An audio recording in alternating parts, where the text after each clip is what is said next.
Конечно же, все средства, вырученные с продажи ярмарки и с концерта, мы, конечно же, определим нашим ребятам, которые вызвались в мобилизацию, и мы надеемся, что у них все будет хорошо, они отслужат, обучатся и выполнят свой гражданский долг и вернутся обратно на родину. Такая же акция сегодня еще и проходит в селе Юренхая. И вот, конечно, большое спасибо управлению нашему, администрации Улуса, которая поддержала нас, поддержала наших ребят. И спасибо всем, кто участвовал в данной акции.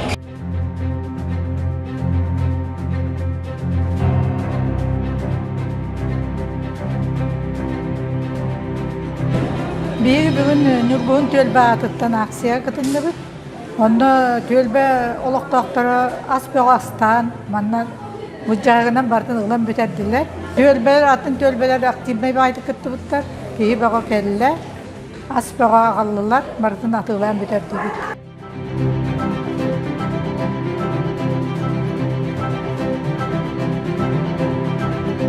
Вот сегодня нашим героям очень важно понимать то, что их поддерживают его земляки и родные. Анабар гордится своими героями. Мы их ждем с победой.